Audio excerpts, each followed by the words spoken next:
బస్తీలు బస్తీలుగానే ఉండాలా? మురికి వాడలుగానే ఉండాలా? ఇది మార్చాలి కదా!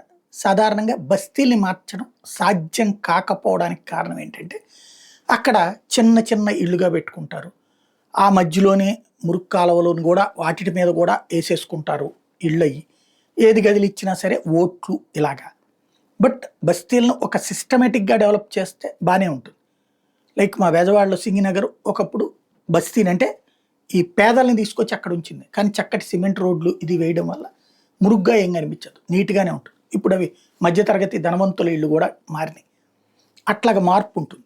అలా కాకుండా స్లమ్‌ని స్లమ్ లాగానే ఉంచితే అట్లాగే ఉండిపోతుంది. ఢిల్లీలో దశాబ్దాల తరబడి స్లమ్‌ని స్లమ్ లాగానే ఉంచారు. ఎందుకని? స్లమ్ అయితేనే వాళ్ళు మన మాట ఇంటారు. బల్క్‌గా డబ్బులెంత ఇస్తే ఓ 10,000, 25,000, లక్షో ఇస్తే ఆ ఏరియా వాళ్ళందరూ మనకు ఓటేసేటట్టు ఇట్లా ఉంటుంది. అందుకని మురికి వాడలు మురిగ్గానే ఉండాలనే కోరుకుంటాయి పార్టీలు. అయితే ఢిల్లీలో ఇప్పుడు బీజేపీ ప్రభుత్వం వచ్చిన తర్వాత అడుగులు మారినాయి. 650 బస్తీలు గుర్తించారు.